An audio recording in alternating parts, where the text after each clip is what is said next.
Saudara, karena Tuhan ngomong, saya nggak mikir dua kali. Saya langsung bilang, oke Tuhan, karena kamu ngomong saya taat, saya akan pergi ke Batam. Saudara, saya ini sudah 14 tahun melayani full time. Saya sekarang disuruh jadi gembala, saya juga nggak tahu mau mulai dari mana. Yang pertama kali saya lakukan berdoa. Satu hal yang saya belajar, saudara, yaitu setelah saya belajar taat itu, saudara, yang kedua adalah saya tuh belajar untuk mencintai kota ini. Dari nggak suka kota ini, saudara, saya datang mendarat di Batu Ampar. Saya bilang begini, Tuhan, saya mau cinta kota ini. Saya ambil kota ini, saya masukkan dalam hati, dalam nama Yesus, saya mau cinta kota ini. Saya mulai terus ngomongin, saya mau cinta kota ini. Saya suatu hari diundang ke Jambi, saya khotbah di Jambi, saya bilang suatu hari kalian akan lihat Batam itu akan berubah. Saya bilang, suatu hari kalau kalian ke Batam, kalian lihat ada gereja paling besar di Batam, itu gereja saya. Saudara, itu 2006. Saudara, saya ngomong seperti itu, saudara. Tapi kecintaan kota Batam itu saya tempelkan di dalam hati saya betul-betul. Lalu Tuhan mulai ajarin bagaimana supaya gereja ini berkembang, bagaimana kota ini, saudara. Dimulai dari kecintaan. Saya kasih contoh begini. Kalau saya nih, saudara, orang misi, lalu saya mau share misi, ya, dengan orang-orang misi, dengan Pak Wilson. Tapi saya lihat Pak Wilson ini nggak tertarik dengan misi, maka saya nggak mau buka lagi untuk apa saya cerita ngabisin waktu, saya diam aja. Tapi waktu saya lihat dia orang misi dan dia nanggapin apa yang saya ngomongin, wah saya akan cerita lebih jauh lagi. Nah Tuhan juga begitu. Jadi kalau di tempat pemutusan kita ini pikir ini daerah kita, daerah kecil, daerah apa, semua saudara kita nggak cintai, cuman asal bikin misi, asal tanam gereja, saudara nggak bakal, pasti nggak bakal berkembang. Karena semua dimulai dari cinta. Saya belajar, saudara, diajarin Tuhan. Yunus itu diperintahkan Tuhan untuk pergi ke kota Niniwe. Yunus itu nggak mau karena dia nggak suka kota itu, kota bejat, kota maksiat, nggak bisa di situ dan dia lari. Dia pergi ke kota yang lain, ke Spanyol dia pergi, saudara. Tapi akhirnya kita tahu ceritanya, saudara lihat bagaimana Tuhan sendiri ngomong sama Yunus itu. Tuhan bilang begini, kamu lihat nggak? Kamu itu marah dengan pohon yang aku tumbuhkan satu malam lalu mati. Lalu bagaimana dengan kota ini? Kitab Yunus itu ditutup dengan ayat ini.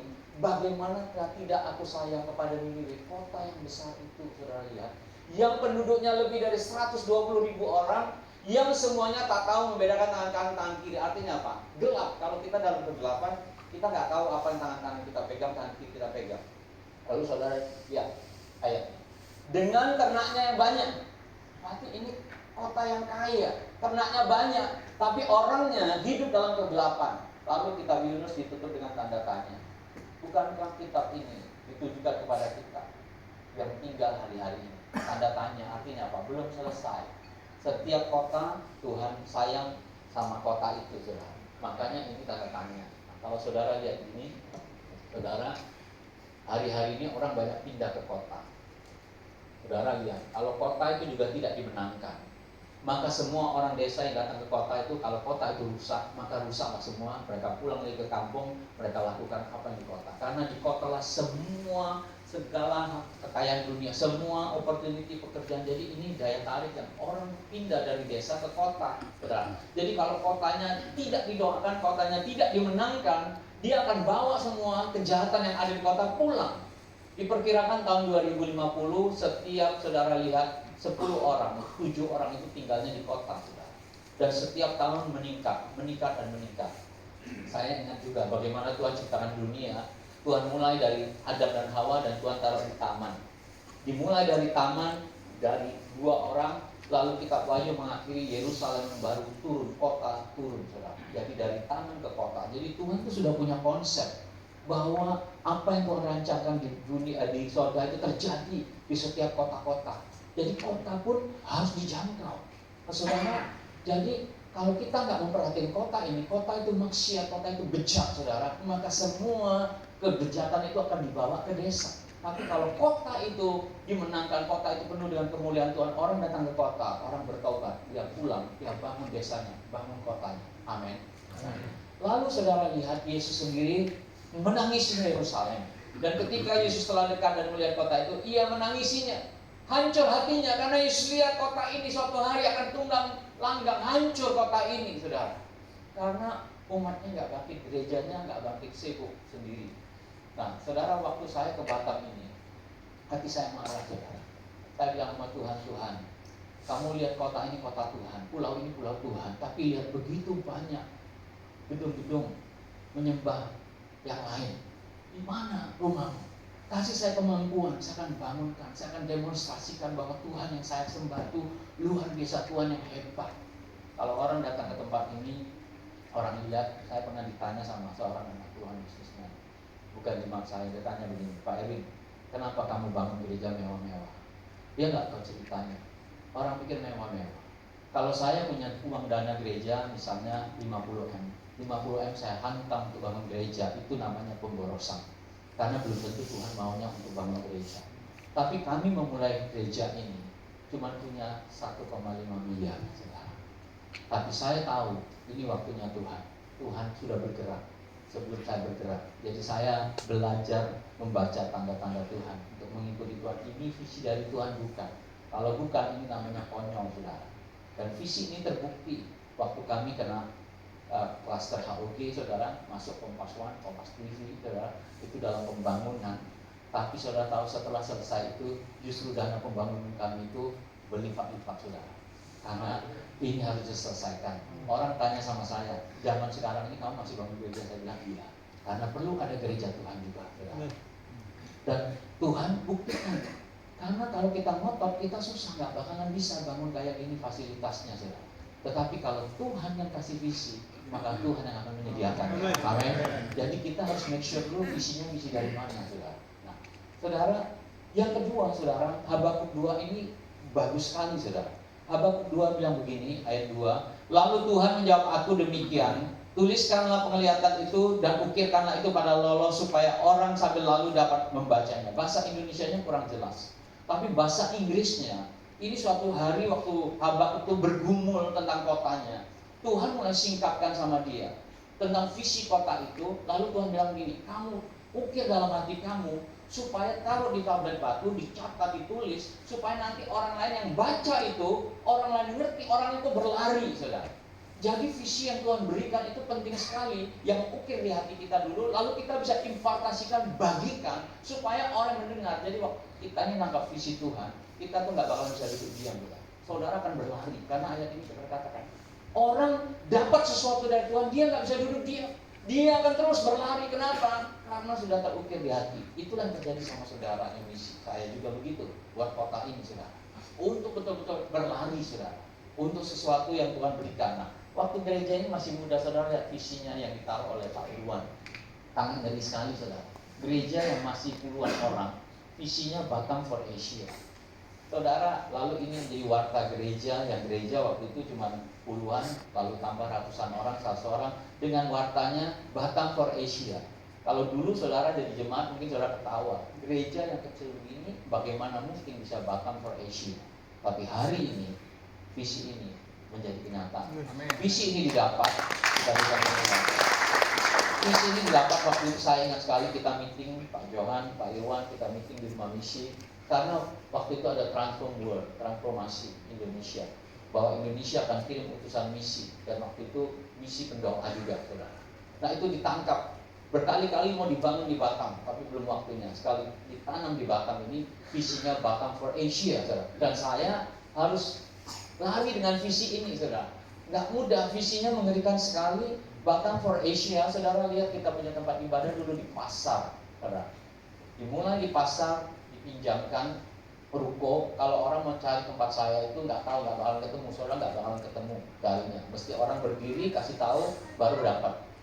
Karena suasananya pada waktu itu tengah pasar. Tetapi lihatlah 2018 Januari kita pindah di fasilitas ini. Semua orang bisa lihat. Kalau malam hari tulisan Yesusnya menyala, saudara. Salibnya menyala. Saya pernah ditelepon sama kemenang disuruh matikan salibnya, Pak. Saya bilang oke, Pak, karena gereja saya belum jadi, tapi nanti kalau sudah jadi saya akan hidupkan lagi. Tetapi karena lampunya juga salah, jadi kena hujan panas bukan lampu luar punya, jadi kalau hidup sekarang salibnya jadi jelek, saudara. Nah, ini menjadi tempat yang orang bisa lihat punya. Saudara lihat ini awalnya. Saya mencatatnya dalam agenda, saudara, dari gereja masih baru, karena saya punya keyakinan begini, Tuhan kita tuh besar, Tuhan kita tuh dahsyat, perkara besar kita akan. Jadi saya tulis agendanya, saudara. Saya catat, saudara, jumlah jemaat pertama kali ibadah, saudara, hari Minggunya cuma 4 paginya 37, sorenya 19, saudara. Ini gereja mula-mulanya 5 Februari 2006 setelah 4 bulan gereja itu ditanam, diresmikan. Dari situ kemudian saudara, yang pertama kali kita lakukan adalah setiap Rabu itu doa. Saya mewarisi waktu mereka rintis gereja ini, Pak Irwan, Pak Nelson, mereka mulai dari hari Rabu doa dan saya tinggal melanjutkannya. Di situ ada Pak Joni, saudara. Orang-orang misi semua. Tetapi yang jiwa, betul-betul jiwa itu yang baju hitam ini, saudara. Yang baju hitam, rambut pendek itu ODGJ, saudara. Orang yang kena gangguan jiwa. Saya ini berdoa, saya setiap Rabu turun ke Batam berdoa, Kamis pulang. Doa minta Tuhan kirimlah jiwa-jiwa, kirimlah orang-orang yang luar biasa datang, kirimlah orang luar biasa. Ternyata orang gila yang Tuhan kirim, saudara. Saudara, itu yang tengah tuh. Jadi waktu itu di tengah pasar dia lagi menstruasi semua, sama pendoa saya diambil, saudara. Dilihat orang pasar diambil, didandani, didoakan. Nah itulah POAB pertama juga di situ. Mereka pasti kenal sama orang ini. Pak Ronald masih ingat orang ini ya? Iya, Pak. Orang ini kalau ada dulu Pak Anen khotbah di depan, dia khotbah sendiri di belakang, saudara. Karena gangguan jiwa, saudara. Tapi orang ini akhirnya dibaptis. Setelah itu hilang. Tetapi disitulah ujiannya. Kamu mau minta jiwa, mau jiwa bukan yang normal, abnormal Tuhan kirim. Masih mau nggak dilayani? Dan kita layani, kita lulus ujian ini, saudara. Dan setelah itu, saudara mulai berkembang. Pelajaran yang berikutnya yang saya pelajari, saudara, dari hal ini adalah, saudara lihat ini, ayat ini kan sangat terkenal sekali. Usahakanlah kesejahteraan kota kemana kamu aku buang, dan berdoalah untuk kota itu kepada Tuhan sebab kesejahteraannya adalah kesejahteraanmu. Baru ayat Yeremia 29:11 yang sering kita pakai bahwa kesejahteraan rancangan Tuhan, rancangan damai sejahtera. Tetapi ayat 11 ini mengikuti ayat yang sebelumnya. Nah seringkali yang kita pakai kan cuma berdoa. Dan kita mendoakan kota itu cuma asal doa saja. Yang banyak kita doakan adalah pelayanan kita, perkembangan kita, saudara. Tetapi saya belajar untuk dapatkan hati buat kota. Dan dengan jemaat yang sedikit itu memobilisasi doa 24 jam untuk berdoa bagi kota. Tetapi sebelum kita berdoa bagi kota, sebenarnya firman Tuhan ini bilang ini, usahakanlah kesejahteraan kota dulu. Kita lakukan sesuatu dulu buat kota, baru berdoa. Nah kita kebanyakan fokusnya berdoa, tapi usahakan tidak kita lakukan. Apa usahakan kesejahteraan? Ayat 6-nya bilang seperti ini, saudara lihat. Ayat 6-nya, beginilah firman Tuhan. Ini kan cerita bahwa waktu orang Israel ditawan, dibawa ke Babilonia. Mereka merasa di Babylon ini bukan kota mereka. Ini kan cuma misi sementara, jadi nggak usah kita betul-betul serius, karena suatu hari kita akan balik ke kampung kita, disitulah kita bangun kampung kita. Dan Nabi Paulus datang untuk katakan, iya cuma 2 tahun saja, nanti kalian akan dipulangkan kembali ke Yerusalem. Ternyata itu bukan hati Tuhan. Tuhan kirim Nabi Yeremia untuk kasih tahu isi hati Tuhan. Tuhan bilang apa? Bukan itu yang aku mau. Yang kamu harus lakukan, dirikanlah rumah untuk kamu diami. Lalu buatlah ladang untuk kamu nikmati. Ambillah istri. Lalu buat keluarga dan sebagainya. Barulah tadi ayat yang ke-7 tadi, usahakanlah kesejahteraan kota. Nah apa maksudnya, saudara? Saudara, jadi yang harus kita lakukan pertama, saudara lihat, mendirikan rumah itu bicara soal hati, ketetapan hati. Saudara, saya memutuskan waktu gereja ini dari 2 Januari 2006 saya pulang pergi Batam, Singapura. 2008 Mei saya putuskan untuk pindah ke Batam. Nah, istri saya sudah kerja di Singapura, gajinya sudah bagus, saudara di sana, dan dia PR-nya Singapura. Jadi untuk pindah ke Batam nggak mudah, gereja masih kecil, saudara. Yang orang lihatnya nggak ada apa-apa, saudara. Lalu, saudara, saya punya mertua juga keberatan. Kan sudah enak istri kamu di Singapura, kamu tinggal pulang pergi. Kalau saya ikutin logika, betul juga, gaji istri saya sudah oke. Lalu ini gereja kecil, mana bisa ini gereja ini nyukupin saya.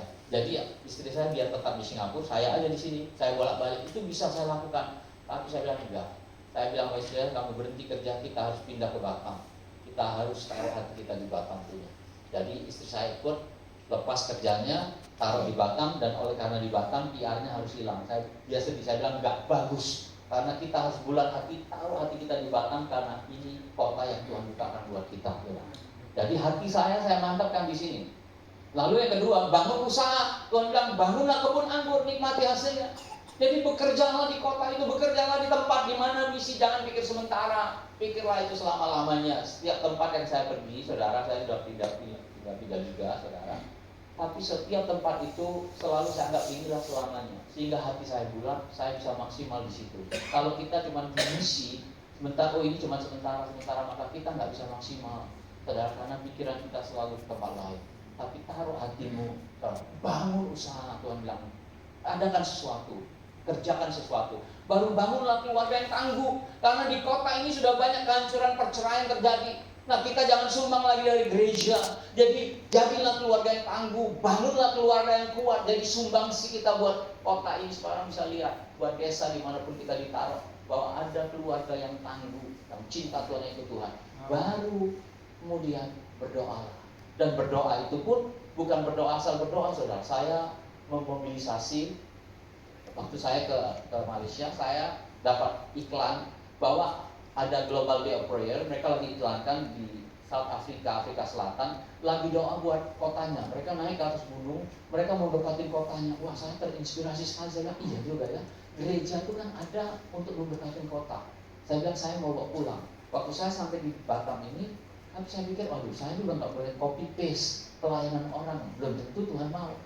Tapi ternyata saya sempat ngomongin, nah ada jemaat saya yang menjadi shareholder hotel ini. Dulu ini hotel Planet Holiday paling tinggi se-Sumatera. Dia dengar, dia panggil saya, dia bilang, Pak Erwin, saya dengar Bapak mau doa ya. Nah, saya pikir gini, di Batam nggak ada gunung, tapi di Batam ada hotel. Dari hotel itu paling tinggi, kita bisa melihat seluruh kota.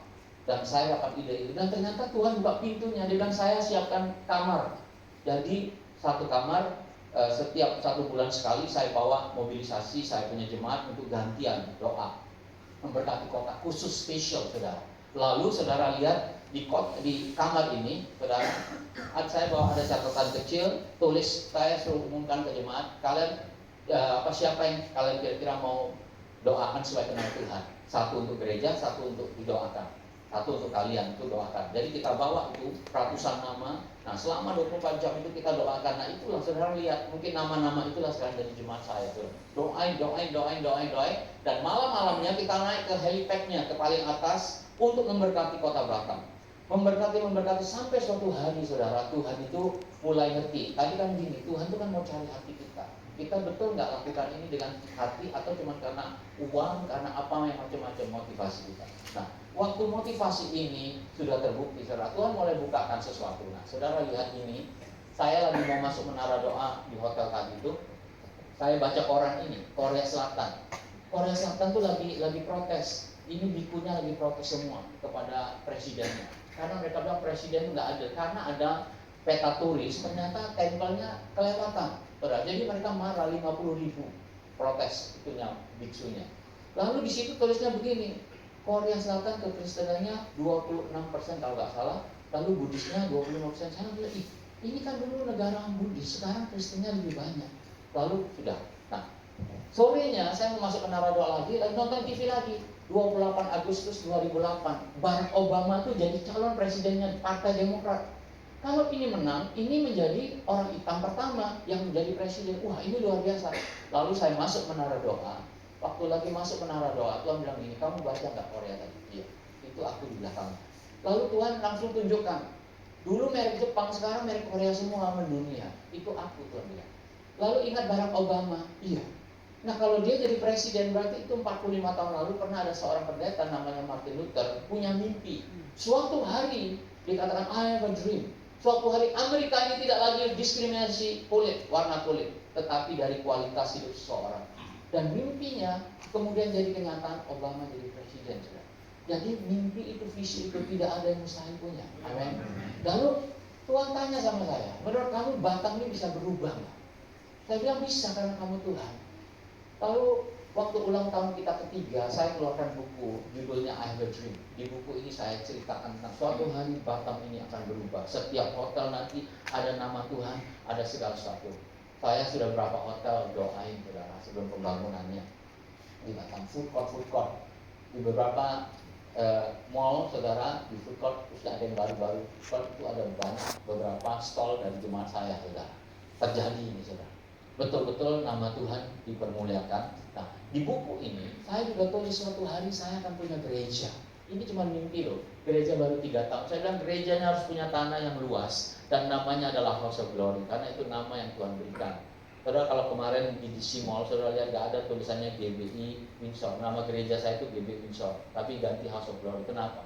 Karena saya mau tulis GBI Windsor. Bagi saya suatu kebanggaan orang datang ke mall lihat, GBI Windsor. Tuhan ngomong sama saya, jangan pakai GBI Windsor, kasih nama House of Glory. Supaya nggak ada orang tahu ini gereja siapa, tapi orang tahu ini rumah Tuhan. Jadi saya ganti. Saudara lihat itu sarung bangkunya, di belakangnya itu dulu sudah ada GBI Windsor. Jadi saya bikin sarung baru tulis House of Glory. Jadi dulu orang nggak tahu House of Glory itu pokoknya rumah Tuhan, gereja nggak tahu gereja dari mana. Tapi dari situlah mulanya untuk kota, saudara. Dan saya tulis di tempat ini, suatu hari rumah Tuhan itu begini desainnya, begini pelayanan, dan jadi semua, saudara. Nah, ini KKR-nya I have a dream. Saya punya mimpi, dideklarasikan. Dan Tuhan itu baik. Lalu kemudian saudara, Tuhan sudah lihat hati saya untuk kota ini. Saya sudah berdoa buat kota ini, Tuhan mulai bukakan lagi. Suatu hari saya lagi mau khotbah, 15 Agustus, Tuhan bilang, kamu khotbahkan tentang Batam, ini kota kunci. Saya pernah dengar soal Batam kota kunci dari seorang pendeta di Batam, dan saya bukan orang Batam, saya terkagum-kagum dengan kota ini. Hebat sekali kota ini ya, luar biasa. Sekarang Tuhan suruh saya khotbahkan. Hebatnya lagi bahan khotbah itu sampai hari ini ada orang itu punya, saudara pendeta itu punya. Itu sudah nggak tahu, dulu nggak ada flashdisknya, tapi saya cari ada, tapi saya nggak boleh pakai karena saya nggak ada permisinya. Saya telepon, dia nggak sambut. Saya cari di internet tentang Batam ini, saya dapatkan. Ternyata betul, saudara, Batam itu kota kunci seperti ini, saudara. Jadi saudara, itu membuat saya, saudara lihat ya urutannya ya. Saya cinta kota ini, saya mulai berdoa buat kota ini, Tuhan mulai bukakan. Kota ini apa destinasinya? Apa tujuan Tuhan buat kota Batam ini? Tuhan mulai kasih tahu kunci. Ini kunci. Dan mulai dari hari itu sudah 11 tahun saya ngomongin terus Batam ini kota kunci, kota kunci. Dari orang nggak tahu dari apa Batam kota kunci. Kayak kumpulkan pendeta ngomongin ini pendeta Batam, Batam kota kunci, kota kunci. Bulan Desember 2010 tanah ini kita bisa beli, saudara lihat gambarnya. Nggak mungkin punya jadi gereja karena di tanah ini sudah 16 sertifikat. Ini perumahan namanya Taman Eden, bukan saya kasih nama tanah ini komplek Taman Eden. Pemilik tanahnya cari saya, bilang, Pak ini belilah ini untuk gereja karena namanya sudah Taman Eden. Saya bilang nggak mungkin, karena sudah 16 sertifikat sudah dijual. Tapi kasih saya kesempatan diurus saudara, kasih DP, dia beli kembali sertifikatnya semua. Jadi dibikin jadi satu, jadilah gereja, saudara, tanah gereja. Nah, lalu kemudian saudara lihat apa yang tadi bilang Batam kota kunci 2012 ada acara dari Yerusalem datang, dia tuh bawa kunci tanpa tahu Batam kota kunci, dan dia berikan ke pemilik daripada ini menara doa kota di Kings Hotel kota kunci. 2012 kita dapat ini bikin tercengang-cengang. Nah, 2018 kita ada acara Asia Tenggara punya konferensi. Pendeta ini dari Jerusalem bawa lagi kunci yang lebih besar lagi. Dan dia kasihkan kepada wakil ketuanya kasihkan ke Batam karena Batam kota kunci. Jadi betul di tempat ini kami dapat kunci. Di lobi nanti kalau saudara lihat ada kota itu ada kunci besar itu dari Yerusalem kota tua. Jadi mengkonfirmasi kunci kota kunci. Nah, saudara lihat apa yang terjadi. Saudara lihat awal tahun ini tiba-tiba dari Jakarta bilang ini, Pak Erwin, saya mau bawa Pak Erick Thohir, Pak Menteri datang ke menara doa Bapak harus doakan karena Batam kan kota kunci 2022. Saudara tahu nggak hari ini adalah 22 November 2022. Saudara tahu artinya apa? Yesaya 22 ayat 22 itu September ya. Ya, tapi 22 September 2022. Saudara tahu Yesaya 22 ayat 22 itu bicara kunci rumah Daud. Saya percaya nggak ada kebetulan hari ini. Amin. Dari tempat ini, karena tempat ini memang dapat kunci Daud itu diberikan di pundaknya, dan gak ada yang kebetulan hari ini kita ada di menara doa kunci ini. Saudara lihat Pak Menteri datang, kalau Pak Menteri datang ke gereja itu biasa. Tapi saya tuh punya perintah itu Pak Menteri datang ke menara doa ini untuk didoakan, saya yang bengong. Karena protokolnya gimana? Gak biasa saudara, protokolnya datang lagi lalu saya pusing lagi. Waduh, mesti buka sepatu, gimana ya caranya ya? Ini kan Menteri, saudara. Tetapi saya pura-pura bilang ini, kasih tahu dia, kan seperti orang masuk masjid kan harus buka sepatu. Oh iya, saya kasih tahu Pak Menteri, bahwa biasa mesti masuk masjid buka sepatu, ini mesti buka sepatu. Oh ya nggak apa-apa, masuk dia. Dan saya doakan, saya kan di sini salibnya besar. Nah, saya takut nanti jadi salah orang betul, jadi saya geser dia ke sana. Saya lupa satu saudara, tadinya bendera Israel itu di situ, di bawahnya fotonya bendera Israel pula. Jadi videonya saya harus remang-remangin. Nah ini Januari. 12 hari setelah ini saya ditelepon lagi, Pak Erwin, Pak Menteri Yasona lagi di Batam, saya mau bawa ke Menara Doa, Bapak doakan lagi ya. Datang lagi saudara, doakan di Menara Doa ini. Jadi memang Batam ini kota kunci. Dan di hadapan Pak Menteri ini, saudara tahu kalau di hadapan Menteri itu kita nggak bisa ngomong banyak, protokolnya besar, banyak, lalu Pak Menterinya ngomong banyak. Tapi malamnya Tuhan ngomong sama saya, kamu ceritakan soal Batam kota kunci. Saya bilang, Tuhan saya waktunya nggak ada, cuma dikasih 5 menit, gimana ngomongnya? Kami minta konfirmasi, kalau waktunya itu ditunda, saya punya waktu paling lama. Ternyata betul, schedule-nya Pak Menteri saudara, diganti kalau Menteri datang. Dan kita waktunya paling banyak. Dan disitulah saya sampaikan soal Batam kota kunci, visi dari kota ini. Nah, di Pak Menteri ini juga saya sampaikan juga apa yang saya sampaikan Batam kota kunci. Nah, ini dari WPA. WPA ini International Pre-Connect yang bantuin Indonesia punya, yang mengkoordinir 12 regional dari seluruh dunia. Dia datang ke Batam karena dengar Batam kota kunci. Dia datang dan kantornya ada di lantai bawah, lantai 6, International Pre-Connect yang koneksi seluruh dunia. Lalu JDS juga datang setelah itu 31 Mei dan bikin konser apa? Hadirlah konser doa Batam kota kunci. Jadi betul, kita nangkap isi hati Tuhan buat daerah kita, buat desa kita, saudara. Saudara kan lihat kekayaan dari kota itu, desa itu ngalir. Amin. Ini yang terakhir, saudara, saya ditelepon oleh Komisi DPR RI yang memberkati Rusunawa itu Ariel. Ini orang Muslim juga. Asistennya bilang, Pak Erwin, Ibu kepengen didoakan di Menara Doa Bapak, boleh nggak? Oh boleh, dengan senang hati. Datang dia, kita doakan, saudara, di Menara Doa ini. Baru yang terakhir, saudara lihat. Kita ini ada di Menara Doa ini. Menara Doa ini penting sekali untuk kota ini, visi Tuhan. Pada hari itu akan mendirikan kembali Pondok Daud yang telah roboh. Kita tahu apa itu Pondok Daud. Kan Daud yang bangun 24 jam pujian penyembahan. Dan ayat ini diulangi lagi, Kisah Rasul Kisah Rasul 15 dan 16. Kemudian aku akan kembali dan membangunkan kembali Pondok Daud. Karena dengan doa pujian penyembahan untuk kota itu mengubah atmosfernya. Makanya orang datang ke Batam itu gampang bertobat. Banyak dari luar kota, dari Selat Panjang, dari mana datang ke sini. Bertobatnya di Batam. Kenapa? Karena atmosfernya berubah. Jadi dimanapun saudara berada, doa buat kota harus dibangun. Nah, yang terakhir, saudara lihat, waktu pembangunan ini sulit sekali. Karena saya ini mau bangun satu gedung ibadah. Tapi yang jadi 2 gedung, saudara lihat.